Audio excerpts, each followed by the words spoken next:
할렐루야. 네, 반갑습니다. 네, 우리 함께 찬양으로 영광 돌리면서 예배 시작하도록 하겠습니다. 우리 함께 기도에 함께 찬양합니다.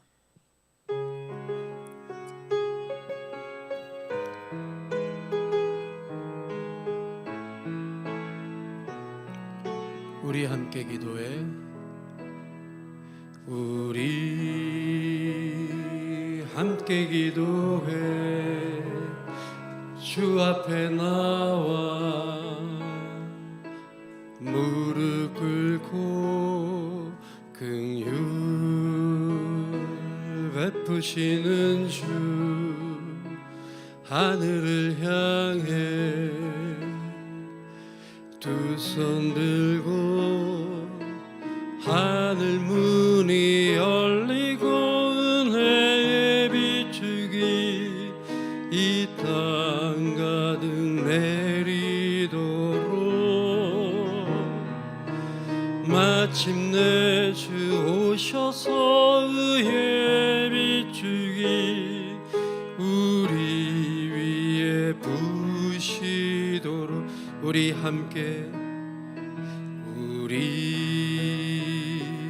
함께 기도해 주 앞에 나와 무릎 꿇고 긍휼 베푸시는 주 하늘을 향해 두 손 들고 하늘 문이 열리고 은혜에 비추기 이 땅 가득 내리도록 아멘. 마침내 주 오셔서 의에 비추기 우리 위에 부으시도록 다시 한번 우리 함께 기도해 앞에 나와 무릎 꿇고 긍휼 베푸시는 주 하늘을 향해 두 손 들고 하늘 문이 열리고 은혜에 비추기 이 땅 가득 내리도록 마침내 주 오셔서 의에 비추기 우리 위에 부으시 우리 다시 한번 찬양합시다. 우리 함께 기도해 주 앞에 나와 무릎 꿇고 긍휼 베푸시는 주 하늘을 향해 두 손 들고 하늘 문이 열리고 은혜에 비추기 이 땅 가득 내리도록 아멘. 마침내 주 오셔서 의에 비추기 우리 위에 부으시 하늘 문이 열리고 하늘 문이 열리고 은혜에 비추기 이 땅 가득 내리도록 마침내 주 오셔서 의에 비추기 우리 위에 하늘 문이 열리고 하늘 문이 열리고 은혜에 비추기 이 땅 가득 내리도록 마침내 주 오셔서 의에 비추기 우리 위에 부으시도록 할렐루야. 네, 우리 계속 이어서 찬양하겠습니다. 예수 피를 힘입어. 주의 보좌로 나아갈 때에, 주의 보좌로 나아갈 때에 어떻게 나가야 할까? 나를 구원한 주의 십자가, 그것을 믿으며 가네. 주의 보좌로, 주의 보좌로 나아갈 때에 나 여전히 부족하나. 나를 품으신 주의 그 사랑, 그것을 믿으며 가네. 자격 없는 내 힘이 아니, 오직 예수님의 보혈로. 자격 없는 내 힘이 아니, 오직 예수님의 보혈로. 십자가의 보혈, 완전하신 사랑 힘입어 나아갑니다. 십자가의 보혈, 완전하신 사랑 힘입어 예배합니다. 다시 한번 주의 보좌로, 주의 보좌로 나아갈 때에 어떻게 나가야 할까? 나를 구원한 주의 십자가, 그것을 믿으며 가네. 아멘. 주의 보좌로 나아갈 때에 나 여전히 부족하나. 나를 품으신 주의 십자가, 그것을 믿으며 가네. 자격 없는 내 힘이 아니, 오직 예수님의 보혈로. 자격 없는 내 힘이 아니, 오직 예수님의 보혈로. 십자가의 보혈, 완전하신 사랑 힘입어 나아갑니다. 십자가의 보혈, 완전하신 사랑 힘입어 예배하. 자격 없는 내 힘이 아니, 자격 없는 내 힘이 아니, 오직 예수님의 보혈로. 자격 없는 내 힘이 아니, 오직 예수님의 보혈로. 십자가의 보혈, 완전하신 사랑 힘입어 나아갑니다. 십자가의 보혈, 완전하신 사랑 힘입어 예배하. 십자가의 보혈 십자가의 보혈 완전하신 사랑 힘입어 나아갑니다. 십자가의 보혈 완전하신 사랑 힘입어 예배합니다.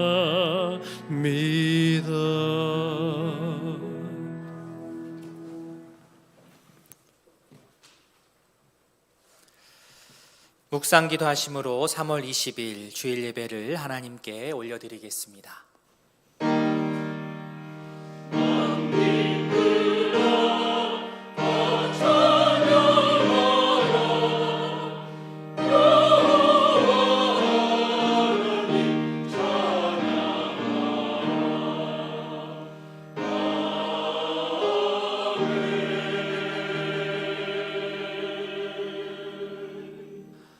여호와의 이름을 찬양할지어다. 그의 이름이 홀로 높으시며 그의 영광이 땅과 하늘 위에 뛰어나심이로다. 아멘. 경배받으시기 합당하신 하나님 아버지, 하늘과 땅에 가득한 주님의 영광을 이 시간 높이 찬양합니다. 감히 하나님 앞에 설 수 없는 자들을 주님의 은혜로 불러주심에 감사합니다. 그 은혜를 기억하며 감사와 감격으로 온 마음을 다해 예배할 수 있기를 원합니다. 전염병의 확산으로 여러 제한된 상황에서 예배하지만 그렇다고 하여 주님을 향한 우리의 열정이 식지 않도록 하여 주시옵소서. 의동교회 모든 교우가 한 마음을 이루어 주의 나라 확장을 위해 헌신케 하옵소서. 감사드리며 예수님의 이름으로 기도합니다. 아멘. 다 함께 신앙 고백하겠습니다. 전능하사 천지를 만드신 하나님 아버지를 내가 믿사오며 그 외아들 우리 주 예수 그리스도를 믿사오니 이는 성령으로 잉태하사 동정녀 마리아에게 나시고 본디오 빌라도에게 고난을 받으사 십자가에 못 박혀 죽으시고 장사한 지 사흘 만에 죽은 자 가운데서 다시 살아나시며 하늘에 오르사 전능하신 하나님 우편에 앉아 계시다가 저리로서 산자와 죽은 자를 심판하러 오시리라. 성령을 믿사오며 거룩한 공예와 성도가 서로 교통하는 것과 죄를 사하여 주시는 것과 몸이 다시 사는 것과 영원히 사는 것을 믿사옵나이다. 아멘. 찬송 44장입니다.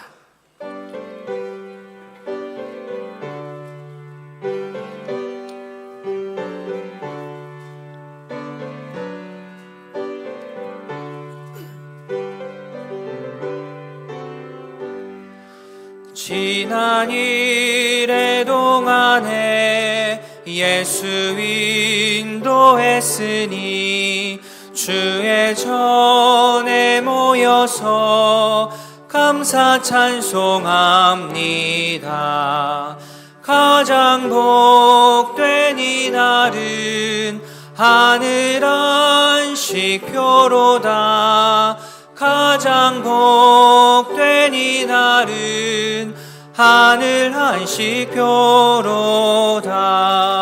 주의 공로 힘입어 은혜 주심 빌 때에 화목하게 하시고 죄를 벗겨주소서. 세상 걱정 버리고 은혜 받게 하소서. 세상 걱정 버리고 은혜 받게 하소서.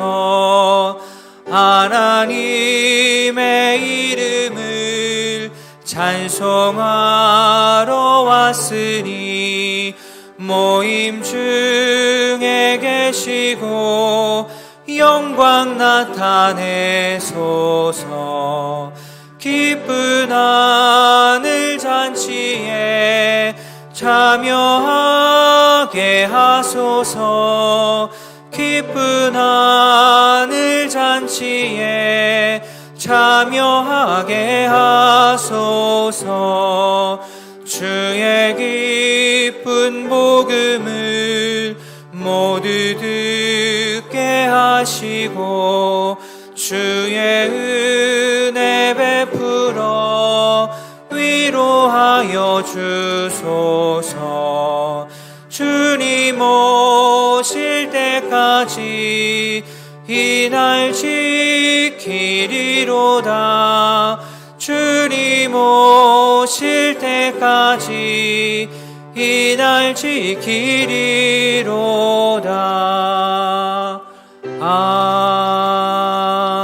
아멘.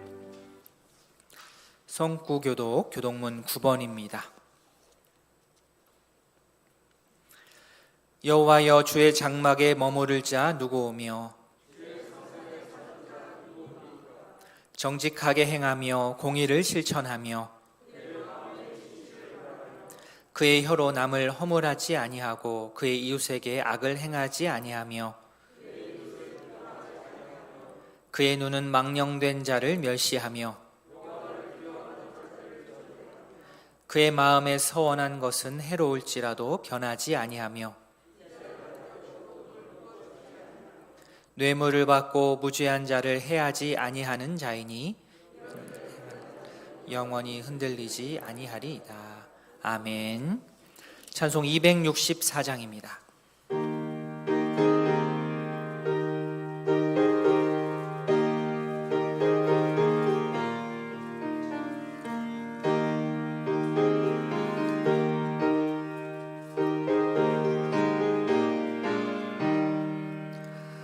정결하게 하는 셈이 나의 앞에 있도다.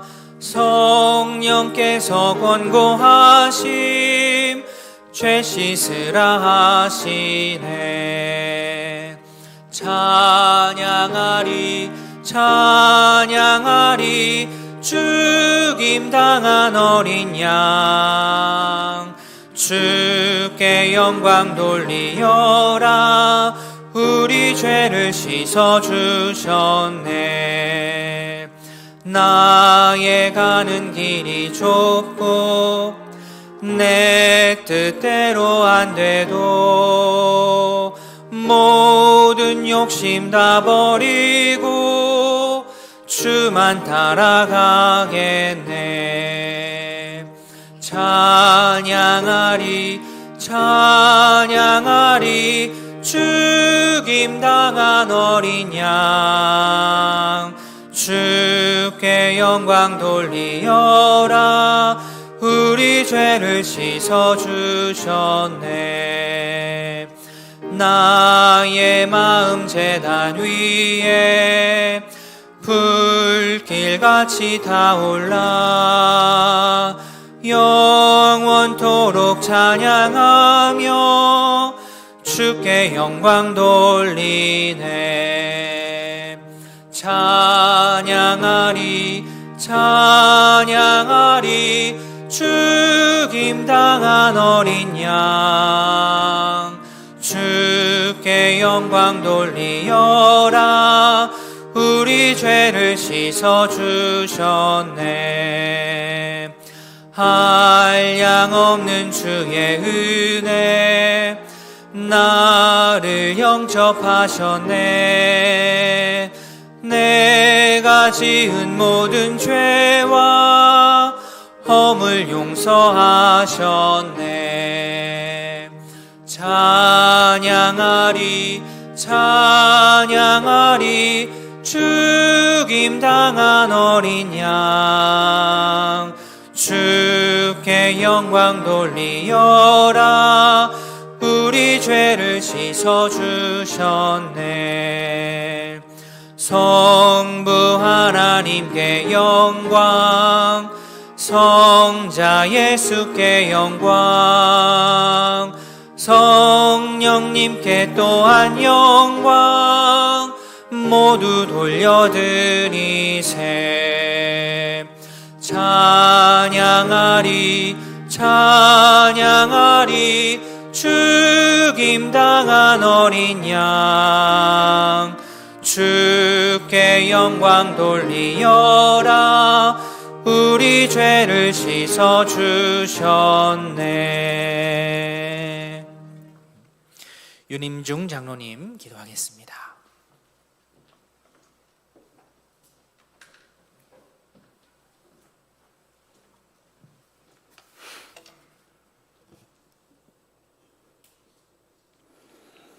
만유의 주제이시며 사랑과 긍휼하심이 영원하신 하나님 아버지, 감사와 존귀를 드리옵나이다. 세상 빛으로 오신 주님을 찬미하며 참된 진리를 사모하는 사랑하는 성도들을 예배당에서 혹은 가정에서 예배하게 하시고 공급하시는 하늘의 양식으로 저희들의 심령을 채우시며 마음과 뜻과 힘을 다하여 하나님을 사랑하게 하시니 감사하옵나이다. 하나님께서 기뻐 받으시는 신령한 예배가 되게 하시고 성령의 은혜가 충만한 시간, 하나님과의 영적 화목을 이루는 은혜의 시간 되게 하여 주시옵소서. 허물과 죄로 물든 죄인들을 그리스도의 십자가 사랑을 통하여 사망에서 생명으로 옮기시고 우리의 소망이시며 피난처가 되시는 하나님, 졸지도 주무시지도 아니하시며 환난을 면케하시려고 눈동자같이 지키시는 여호와 하나님 아버지 앞에 감사와 영광을 돌려옵나이다. 만물을 창조하시고 땅의 소산물을 내게 하사 이른 비와 늦은 비를 내리시는 하나님, 작은 신음에도 응답하시는 창조주 하나님을 깊이 깨닫게 하셔서 우리에게 명령하신 계명을 지켜 하나님을 영화롭게 해드리는 거룩한 믿음의 성도들 되게 하여 주시옵소서. 말씀의 반석 위에 견고히 성장하는 교회로서 섬김과 헌신이 기쁨이 되어 주님의 영광이 가득한 교회가 되게 하시고 금년 1년 동안 계획한 모든 사역들을 온전히 실천함으로 아름다운 열매가 풍성함을 이루는 한 해가 되게 하여 주시옵소서. 자녀들의 앞길과 진로 문제로 고심 중에 있는 가정과 일자리 때문에 고민 중에 있는 청년들, 믿음으로 하지 못한 가족을 위해 눈물로 기도하며 부르짖는 성도들을 기억하셔서 하나님께서 계획하신 바 그대로 형통함을 이룰 수 있도록 은총 베풀어 주시옵소서. 코로나 감염병의 장기화로 인하여 지루하고 힘든 시간을 버텨내고 있지만 갈수록 확진자와 사망자가 급증하고 있음을 긍휼히 여기셔서 속히 오미크론 바이러스 확산이 멈추고 질병이 종식되어서 예전과 같이 온전한 대면 예배로 드리게 하시며 보다 더 안정된 삶을 살아갈 수 있도록 도와주시옵소서. 육신의 병마로 고통 중에 있는 환우들에게 하나님의 도우심의 손길로 빠르게 회복되게 하시고 군에 입대한 아들들과 국내에 멀리 떨어져 사는 가족들 항상 눈동자같이 보호하여 주시옵소서. 이 시간 담임 목사님을 통하여 증가하시는 진리의 말씀을 청종케 하시니 감사하옵나이다. 영육의 강건하심과 성령의 능력을 덧입혀 주셔서 선포하시는 생명의 말씀이 저희들의 심령 가운데 역사하심으로 성령의 기름 부으심이 임하는 시간 되게 하시고 진리와 사랑 가운데 하나님께서 기뻐하시는 거룩한 삶을 살아가게 하여 주시옵소서.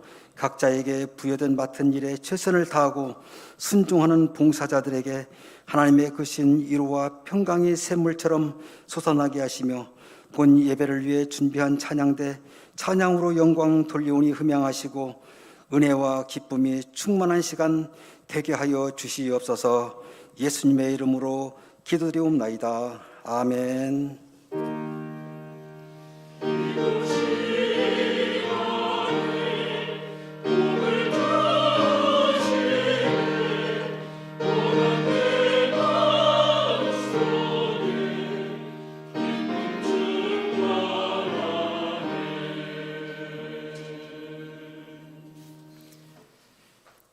교회 소식 말씀드리겠습니다. 주보를 참조해 주십시오. 오늘 2부 예배 후에 12시 30분부터 양육훈련 3주차 진행하도록 하겠습니다. 학습 세례식이 4월 셋째 주에 있습니다. 이를 위한 교육 신청 받습니다. 학습 세례자 신청 3월 말까지 사무실로 해주시기 바랍니다. 우리 결혼 소식이 있습니다. 원건희 장로님, 민현숙 권사님의 장녀 원혜란 청년 이번 주 토요일 오후 1시 20분에 루이비스 웨딩홀 18층에서 결혼합니다. 교회 출발, 버스 출발이 낮 12시입니다. 많이 축하해 주시기 바랍니다. 전염병 확산세가 매섭습니다. 건강 유의하시기를 바라고, 또 사정상 대면 예배 드리지 못하시는 분들, 또 비대면으로도 우리 마음을 다하여서 예배하시면 좋겠습니다. 함께 하나님의 말씀 보겠습니다. 열왕기상 17장 17절부터 22절까지 구약 546면입니다. 열왕기상 17장 17절부터 22절까지 한 절씩 교독하겠습니다. 2일 후에 그 집주인 되는 여인의 아들이 병들어 증세가 심히 위중하다가 숨이 끊어진지라. 여인이 엘리야에게 이르되 하나님의 사람이여, 당신의 나와 더불어 무슨 상관이 있기로 내 죄를 생각나게 하고 또 내 아들을 죽게 하려고 내게 오셨나이까. 엘리야가 그에게 그의 아들을 달라 하여 그를 그 여인의 품에서 받아 안고 자기가 거처하는 다락에 올라가서 자기 침상에 누이고 여호와께 부르짖어 이르되 내 하나님 여호와여, 주께서 또 내가 우거하는 집 과부에게 재앙을 내리사 그 아들이 죽게 하셨나이까 하고 그 아이 위에 몸을 3번 펴서 엎드리고 여호와께 부르짖어 이르되 내 하나님 여호와여, 원하건대 이 아이의 혼이 그의 몸에 돌아오게 하옵소서 하니 여호와께서 엘리야의 소리를 들으심으로 그 아이의 혼이 몸으로 돌아오고 살아난지라. 아멘. 좋은 것을 주시며 항상 선을 베풀어 주시는 하나님 아버지 감사드립니다. 오늘도 귀한 말씀을 먹이시어 우리의 영혼의 소원을 만족케 하시고 윤택케 하시오니 감사를 드립니다. 한 주간의 삶을 통하여 구원받은 자의 기쁨을 누리게 하신 하나님 아버지께 구별하여 준비한 예물을 봉헌합니다. 구원받은 은총에 감사하여 정성과 신앙의 헌신 생활을 결단하며 드리오니 하늘문을 열으시어 받아 주시옵소서. 이 물질을 통하여 하나님의 사랑과 능력이 우리 가운데 더욱 충만해지게 하여 주시옵소서. 주님의 나라가 이 땅에 임하게 하시오며 오늘도 우리를 붙드시며 사랑하시는 예수님의 이름으로 기도드립니다. 아멘. 찬송 369장입니다.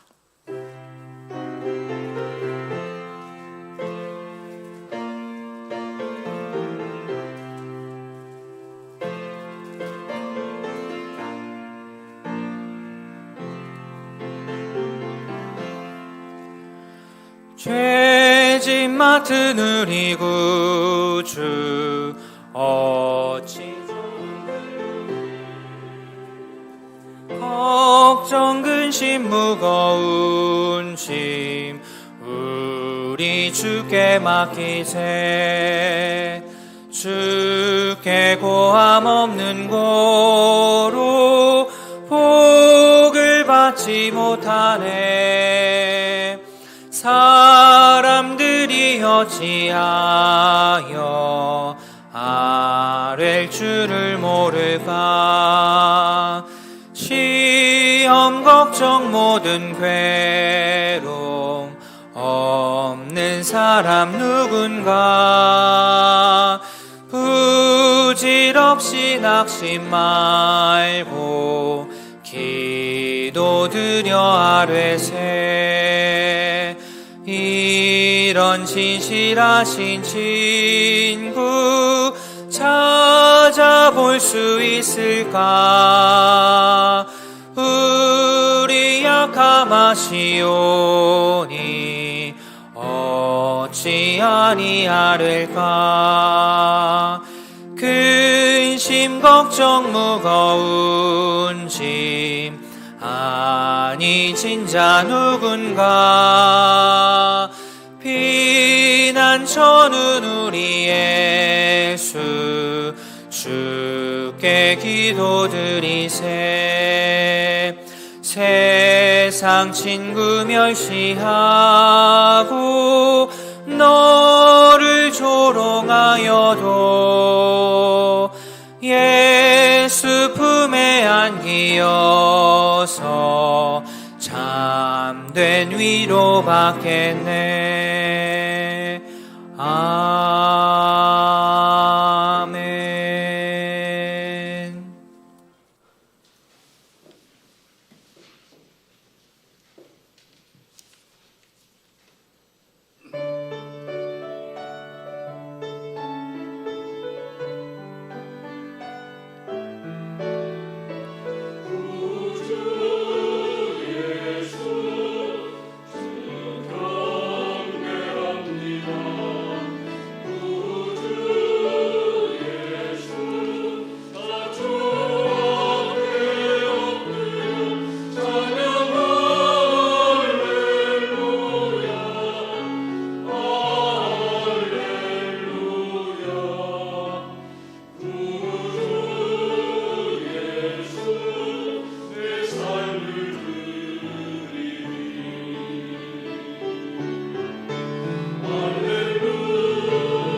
아멘. 귀한 찬양 감사합니다. 기도하겠습니다. 하나님 아버지, 호산나 찬양대와 함께 우리가 함께 찬양하였습니다. 주님, 우리의 삶을 드립니다. 받아 주시옵소서. 주의 것이오니 영원히 주님의 이름을 찬양하며 살겠습니다. 날마다 주께서 인도하시는 그 길로 따라가는 그 기쁨과 즐거움이 우리 가운데 가득할 수 있도록 은혜 베풀어 주시옵소서. 예수님의 이름으로 기도합니다. 아멘. 인공적으로 만든 실내 수영장이나 또 워터파크라고 하죠. 워터파크에도 물론 재미있는 요소가 있고 장점이 많이 있지만 그래도 자연 그대로의 해수욕장의 장점을 다 담기는 어려운 것 같습니다. 요즘은 인공적으로 파도까지 만들더라고요. 잔잔한 물을 기계를 이용해서 수영장에 파도를 일으키기도 합니다만 자연의 파도를 완벽하게 재현하기는 어려울 것입니다.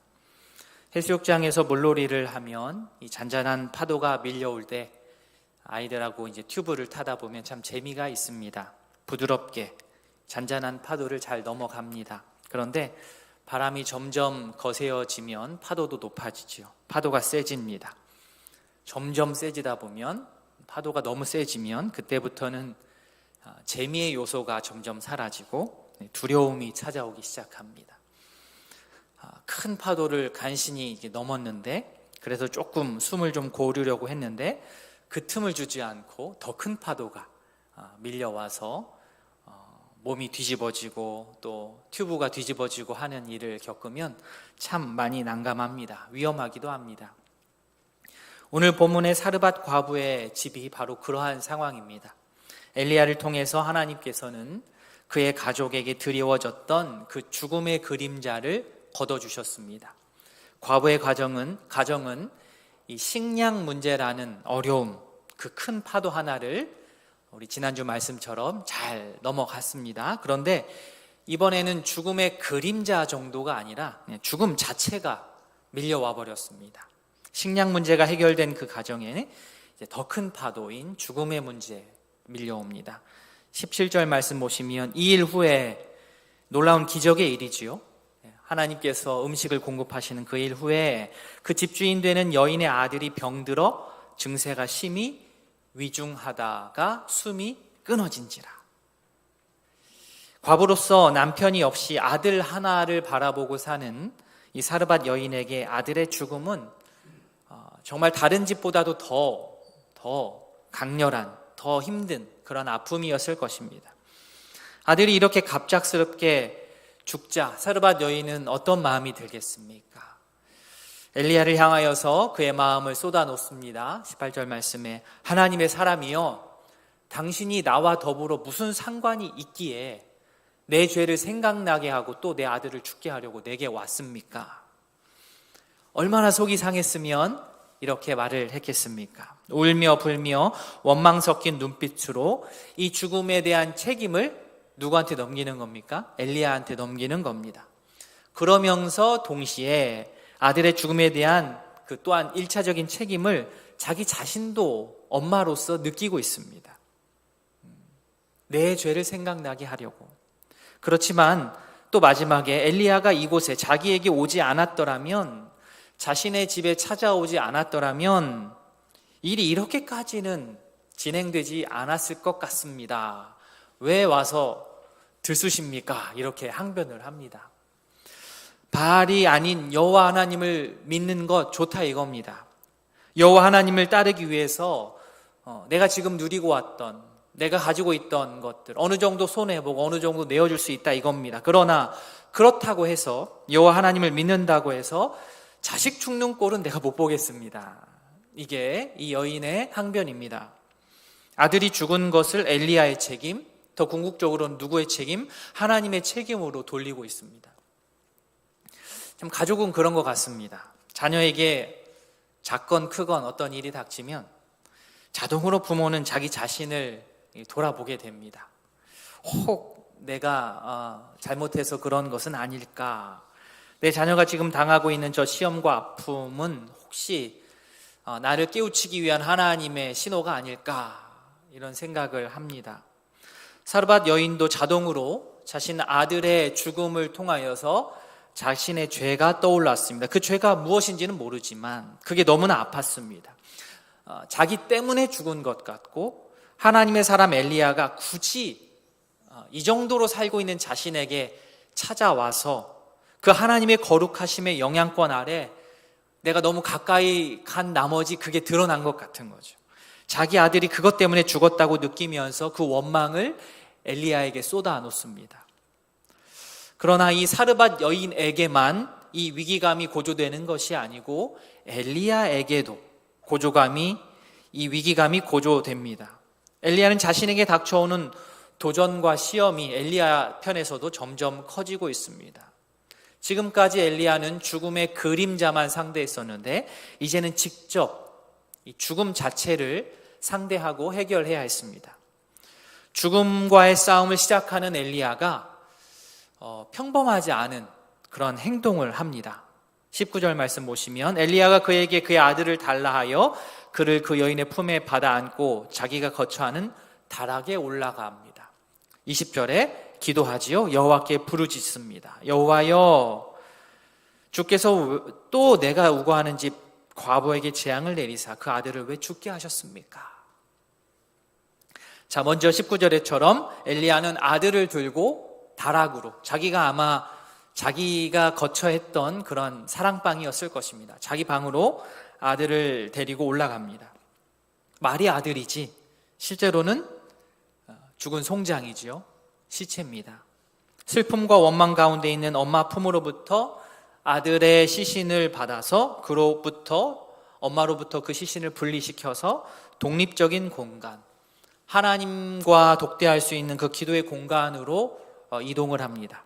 그리고 기도하기를, 하나님은 왜 내가 지금 여기서 잘 지내고 있는데 이 집의 여인에게 재앙을 내리십니까? 왜 아들을 죽게 하셨습니까?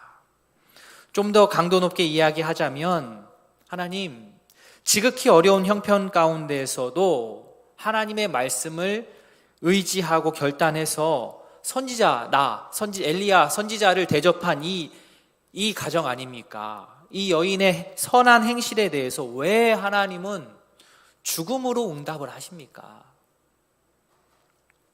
자, 여기에서 엘리야의 기도에 특이사항이 하나 있습니다. 그것은 바로 사르밧 여인의 그 기도의 간구를 그대로 갖다가 반복을 한다는 사실입니다.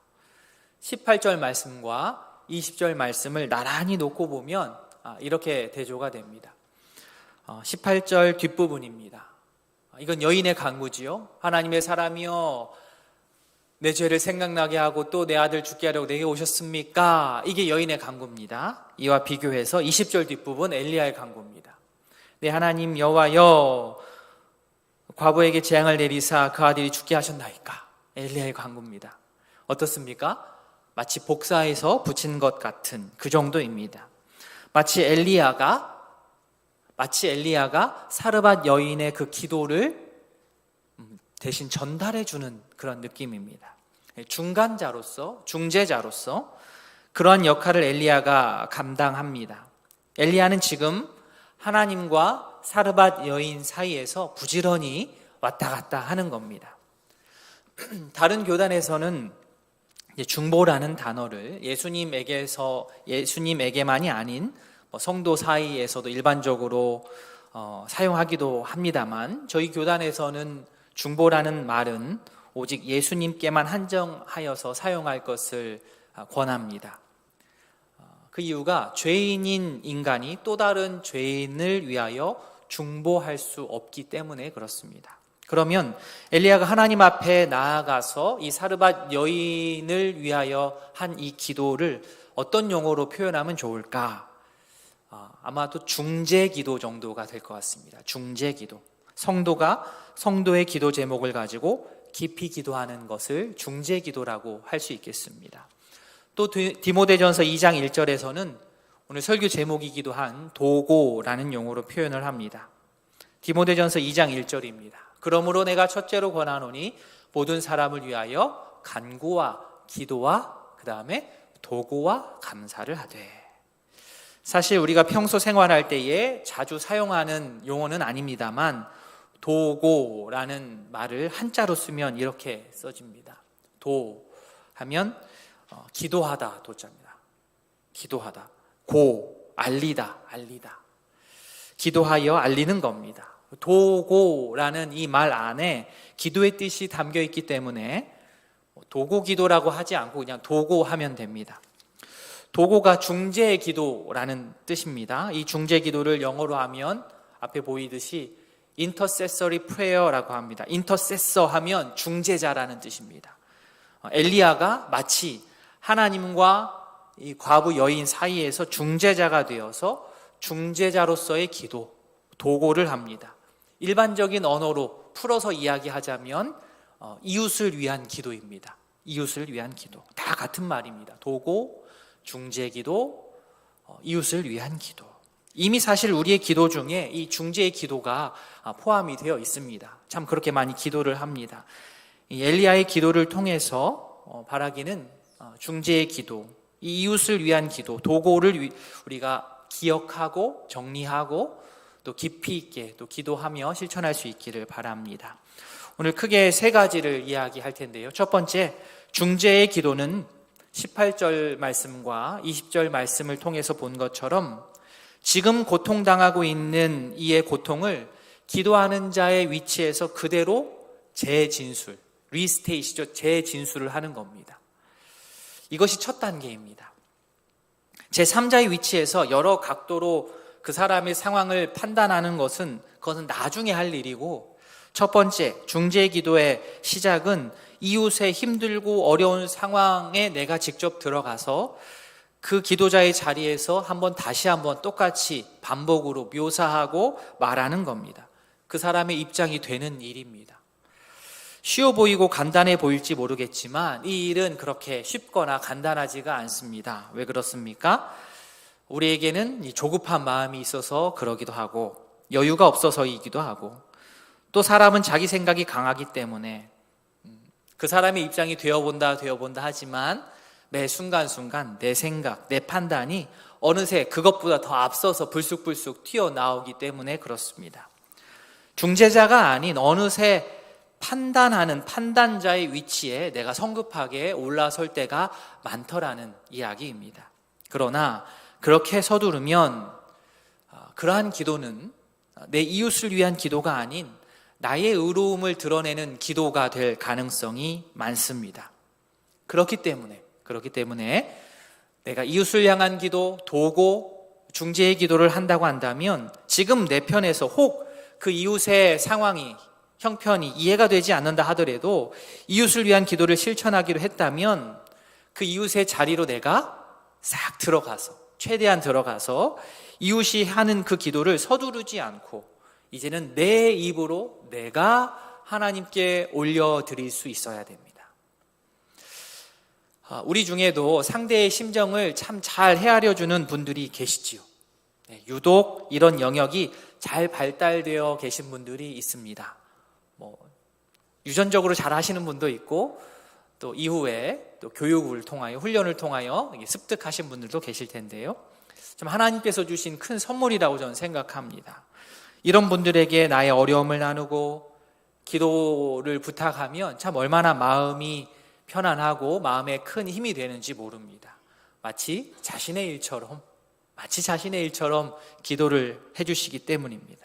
섣불리 판단하거나 훈수두지 않고 어려움을 겪는 자의 입장에 서서 함께 기도하고 생각하고 함께 아파하며 함께 기도하는 것입니다. 이러한 태도가 중재하는 기도의 첫 단계입니다. 두 번째, 중재의 기도를 실천하는 기도자라고 한다면 무엇에 의해서 근거해서 기도해야 되는지 20절에서 우리가 근거를 찾습니다. 기준을 찾습니다.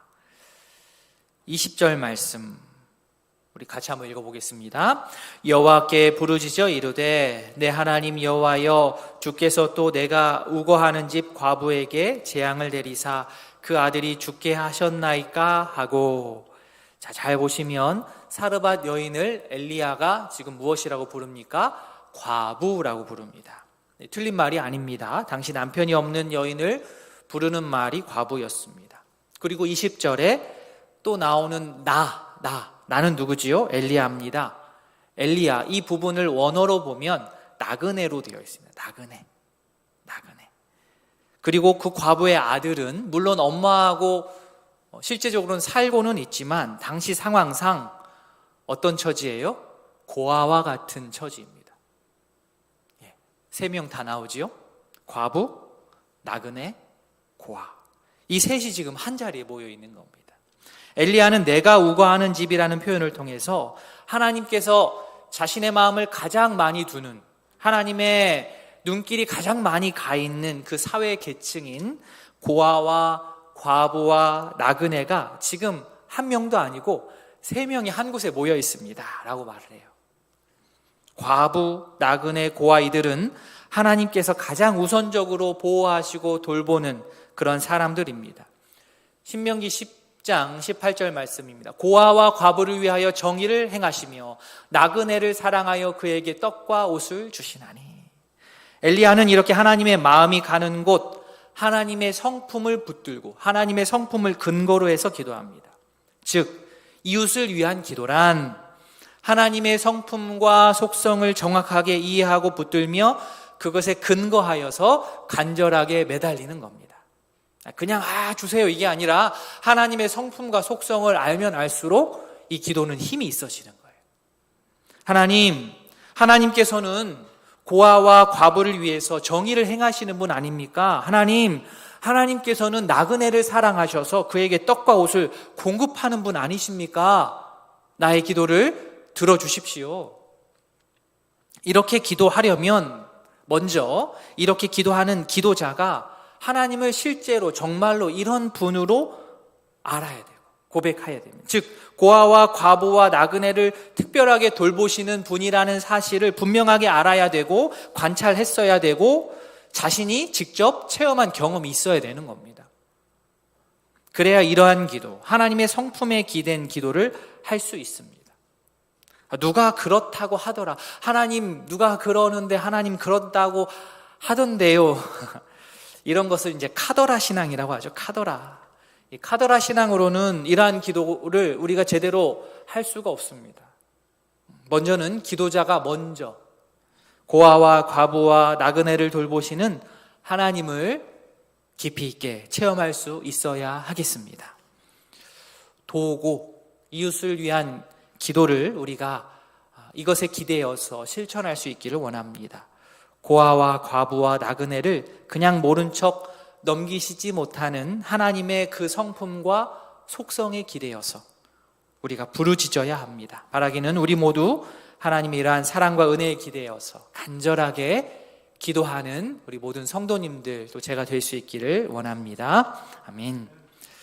자, 마지막 세 번째 21절에서 엘리야는 기도하면서 아주 특이한 행동을 했습니다.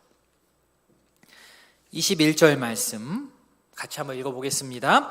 그 아이 위에 몸을 3번 펴서 엎드리고 여호와께 부르짖어 이르되 내 하나님 여호와여 원하건대 이 아이의 혼으로 그의 몸에 돌아오게 하옵소서 하니. 열왕기상 17장을 저희가 오늘까지 해서 3주에 걸쳐서 쭉 설교를 같이 하면서 말씀을 나누었는데요. 열왕기상 17장의 중심 단어를 뽑으라 그러면 죽음입니다. 죽음. 먼저 엘리야는 죽을 각오를 하고 아합 앞에서 내 말이 없으면 비와 이슬이 이곳에 내리지 않겠다. 목숨을 걸고 얘기했지 않습니까? 선전포고했지요. 또 그는 그릿시내가에서 당시에 부정한 동물로 분류되는 까마귀, 시체를 파먹는 까마귀가 물어다주는 그 음식을 먹으면서 살았습니다. 그리고 지난주 말씀처럼 먹을 것이 없어서 마지막 음식을 먹고 죽으려는 그 여인과 그 아들 앞에서 엘리야가 나타나서 그들에게 먹을 것을 공급했습니다. 그리고 엘리야는 지금 오늘 본문에서 죽은 아이의 시신, 시체 위에 자신의 몸을 덮습니다. 자신의 몸을 포개입니다. 죽은 아이입니다. 아이의 시신입니다. 한번 상상해 보십시오. 시체 위에 시체를 만지는 것도 그런데 시체 위에 자신의 몸을 그대로 포갠다. 손과 손이, 가슴과 가슴이, 얼굴과 얼굴이 맞닿게 자신의 몸을 포갠다, 덮는다. 그 자체만으로도 이것은 예사롭지 않은 행동입니다. 그런데 한 발 더 나아가서 이것은 구약 어떠한 상황과 문화적으로 생각해 본다면 이것은 자신의 몸을 스스로 부정하게 만드는, 오염시키는 행위입니다. 요즘 저희 큐티 본문, 새벽기도 본문이 레위기 아닙니까? 정결한 것과 정결하지 못한 것의 그 구분을 우리가 매 새벽마다 보고 있습니다. 당시 상황으로 보자면 시체가 있으면 오히려 더 정신을 차리고 구별하여서 멀리 떨어지는 것이 일반적인데 지금 엘리야는 어떻게 합니까? 오히려 그 법을 정면으로 거스르는 것처럼 보이면서 자기 몸을 시체에 갖다가 대고 자신의 몸을 부정하게 오염시키는 일을 하고 있는 겁니다. 그런데 엘리야는 지금 단지 홧김으로 자신이 화가 나서 마음이 속상해서 자신의 몸을 던지는 것이 아닙니다. 엘리야가 아이의 시신 위에 자신의 몸을 덮는 것, 이 행위 자체가 기도입니다. 기도하면서 이 행동을 한 겁니다. 기도는 거룩한 하나님 앞에 나아가는 행위이고 그러기 위해서 우리는 회개기도 하듯이 자신의 몸을 정결하게 하는 것이 맞는데 기본인데 지금 엘리야는 의도적으로 자신의 몸을 시체와 접촉시켰습니다. 지금 엘리야는 하나님의 고아와 과부와 나그네를 그냥 모른 척하지 않는 그 성품을 아주 깊게 자극하기 위해서 자신의 목숨을, 이 아이의 죽음 앞에 자신의 목숨을 내어놓고 자기 자신과 이 시신을 하나로 묶으면서 동일시하면서 센 기도, 극단적인 기도를 합니다. 마치 이 여인의 아들을 살리기 위해서 자기 자신을 살아있는 제사의 제물처럼 취급하면서 하나님 앞에서 자신의 몸을 내어 던지는 그러한 형국입니다.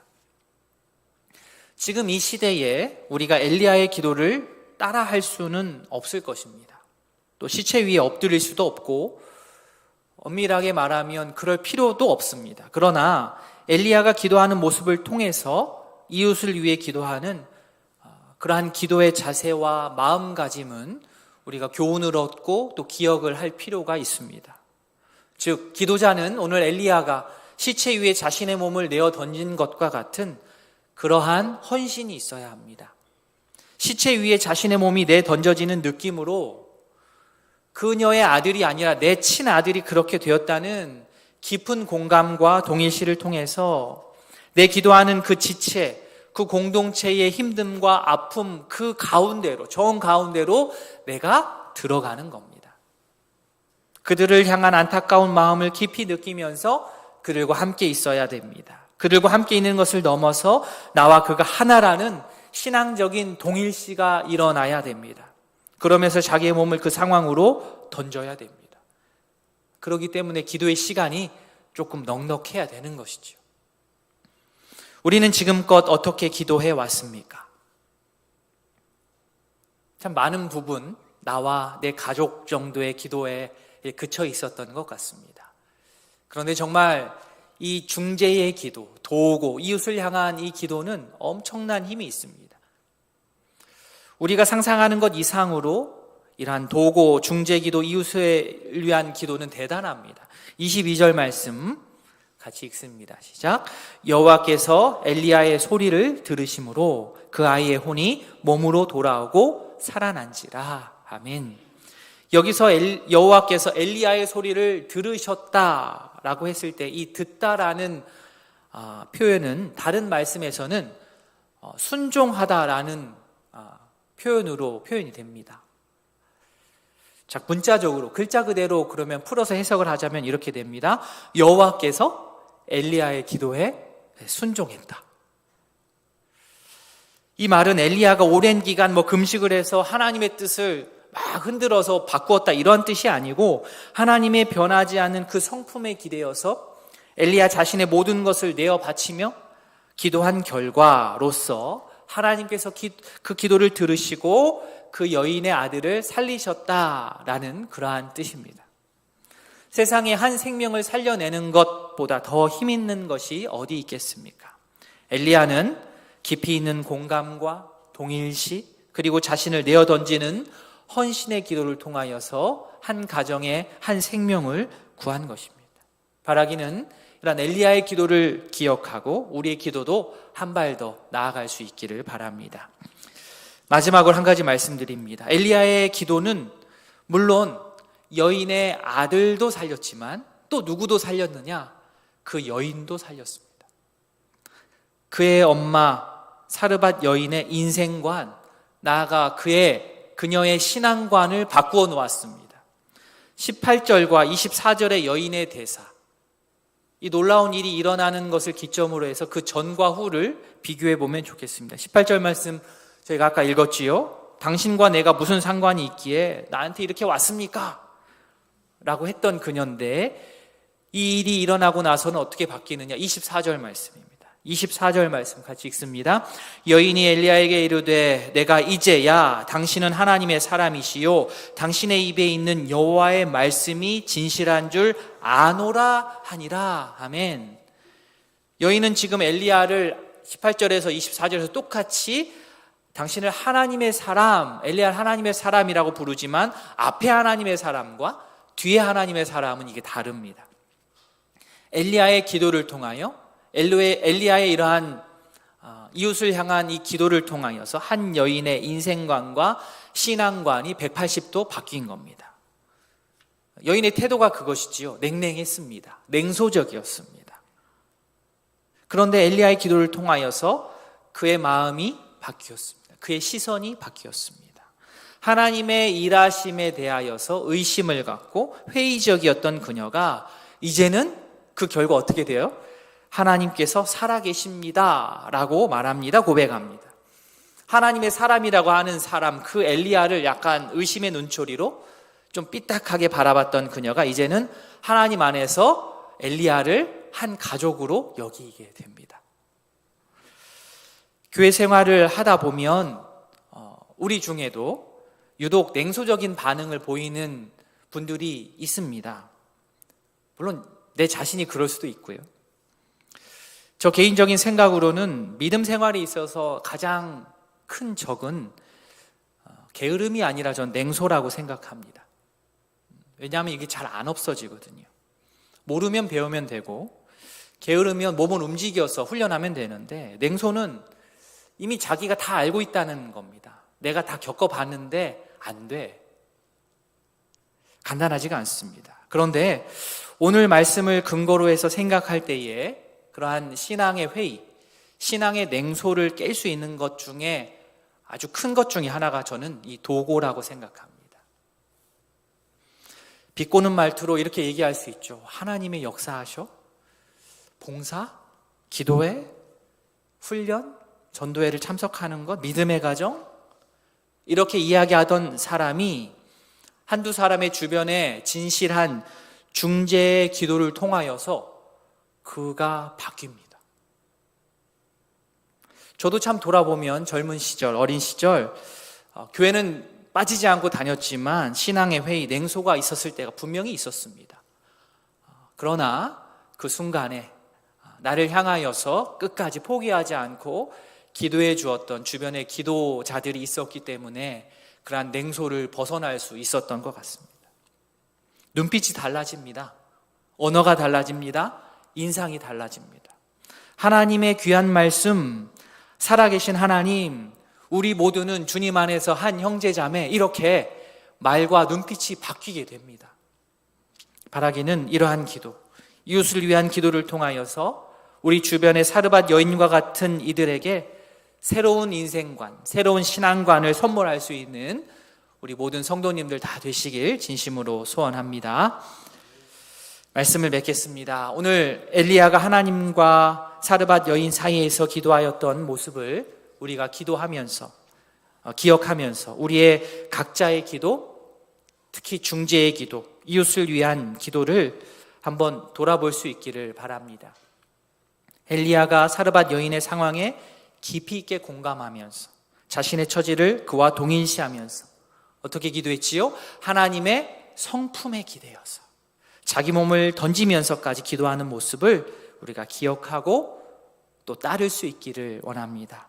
우리가 그 기도를 통하여, 우리의 그러한 기도를 통하여 마음이 냉랭했던 우리 가족들 혹은 성도들, 이웃들의 마음이 따뜻하게 바뀌고 하나님을 바라보는 그 눈빛이 바뀔 것을 우리가 확신합니다. 그러한 기도를 실천하는 우리 모든 성도님 되시기를 주의 이름으로 기도합니다. 아멘. 이 시간 한번 기도하는 시간 갖겠습니다. 눈을 감으시고 말씀을 기억하시면서 한번 기도했으면 좋겠습니다. 엘리야의 기도를 통하여 우리가 도전을 받습니다. 주변 이웃들의 상황을 듣고 나의 판단을 개입시키기 이전에 하나님, 충분히 이웃의 상황들을 내가 살피겠습니다. 객관적인 제3자의 위치에 서는 것이 아니요, 판단자가 아니요, 그의 아픔이 나의 아픔인 것으로 알고 나의 고난으로 알고 그렇게 기도하고 나의 모든 것을 걸고 몸을 던져 기도하는 진정한 중재의 기도자, 이웃을 위한 기도자가 되겠습니다. 주님, 저를 사용하여 주시옵소서. 누군가의 그 기도로 내가 살았습니다. 이제는 내가 그 기도를 실천하겠습니다. 이 시간 함께 기도하며 나아가겠습니다. 기도합니다. 하나님 아버지, 주님, 오늘 엘리야의 기도를 통하여서 우리의 기도를 돌아보게 하시니 감사합니다. 하나님, 이러한 기도를 실천하기를 원합니다. 우리의 기도가 한 발 더 전진하기를 원합니다. 주여, 나의 안위와 나의 고통 감면을 위하여서 기도했던 것에서 이제는 한 발 더 나아갑니다. 아버지여, 우리 이웃의 고통과 이웃의 아픔을 우리가 마음 가운데 깊이 있게 아버지 느끼며 주 앞에서 있는 그대로 그 아픔을 다시 한번 진술하며 기도하며 공감하며 주여 나그네와 고아와 과부를 살피시는 하나님이시여 하나님의 성품을 깊이 있게 자극하며 하나님의 성품을 메어 달리며 주께서는 분명히 이 기도에 응답하실 것을 알며 우리가 기도하며 나아갑니다. 하나님께서는 이러한 기도를 통하여 일하십니다. 하나님께서는 이러한 기도, 우리의 기도를 통하여서 하나님의 뜻이 펼쳐지십니다. 주여 우리를 사용하여 주시고 우리의 기도의 그러한 지평이 넓어질 수 있도록 주여 은혜를 더하여 주시옵소서. 그리하여서 냉소적인 그러한 눈빛들이 바뀌고 주님을 더욱더 바라보며 아버지여 냉랭했던 우리의 마음들이 변할 수 있도록 주여 이러한 기도를 우리가 실천할 수 있도록 행할 수 있도록 주여 은혜를 더하여 주시옵소서. 주여. 사랑의 하나님 아버지, 오늘 엘리야의 기도를 통하여서 우리의 기도를 되돌아봅니다. 이웃의 기도 제목을 듣고 우리는 어떻게 기도해 왔습니까? 우리의 기도 시간이 참으로 짧습니다. 나의 아픔과 나의 필요를 아뢰는 데에만 나의 모든 기도의 시간을 할애한 것 같아 이 시간 너무나도 부끄럽습니다. 하나님, 이제는 우리의 기도가 한 발 더 나아가기를 원합니다. 이웃을 향하여서 기도하기를 원합니다. 사실 우리가 이 자리에 있게 된 이유는 누군가가 눈물을 흘리며 나를 위해 기도한 결과임을 우리가 너무나도 잘 알고 있습니다. 그 사실을 안다면 이제는 내가 기도해야 되겠습니다. 이웃의 아픔을 위하여서 그들의 처지로 들어가서 깊이 있는 공감을 통하여서 나의 몸을 내어 던지며 헌신하며 하나님의 그 성품을 기대어서 고아와 과부와 나그네를 그냥 모른 척하지 않으시는 하나님의 성품에 기대어서 우리가 부르짖기를 소원합니다. 우리의 이러한 기도를 통하여, 도고를 통하여, 중재의 기도를 통하여, 이웃을 위한 기도를 통하여 많은 우리 이웃들이 하나님을 알아가게 될 것입니다. 우리를 사용하여 주시옵소서. 냉랭했던, 냉소적이었던, 회의적이었던, 아직 예수님을 알지 못하는, 아니면 예수님을 알았다가 지금 잠시 떠나 있는 우리 지체들의 마음을 되돌릴 수 있는 길은 오직 이 기도뿐임을 우리가 압니다.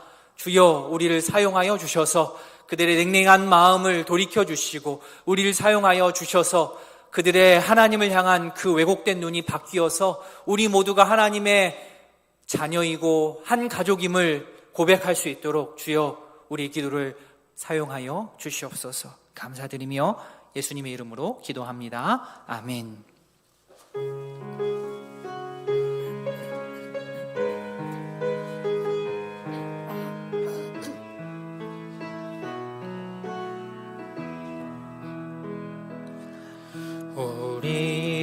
우리 함께 기도해 주 앞에 나와 무릎 꿇고 긍휼 베푸시는 주 하늘을 향해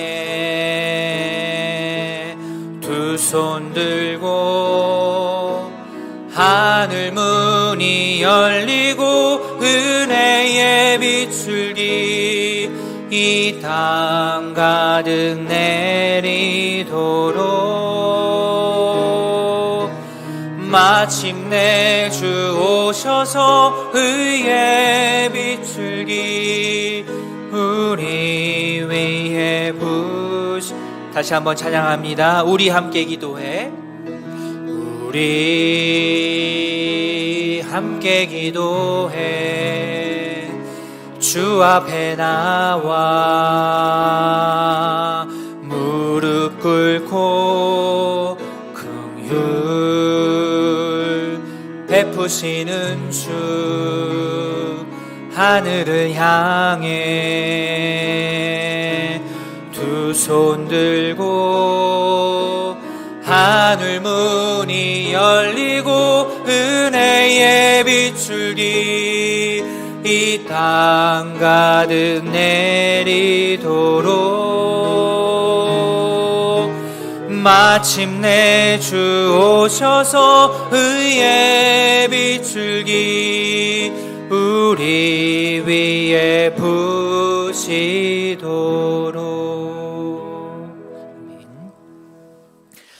구주 예수 그리스도의 은혜와 하나님 아버지의 사랑과 성령의 교통하심이 이웃의 상황에 깊게 공감하며 하나님의 성품에 기대어 내 몸을 던지는 중재 기도를 통해 하나님의 뜻을 이루기로 다짐하는 모든 성도들 위해 이제로부터 영원토록 함께 있을지어다. 아멘.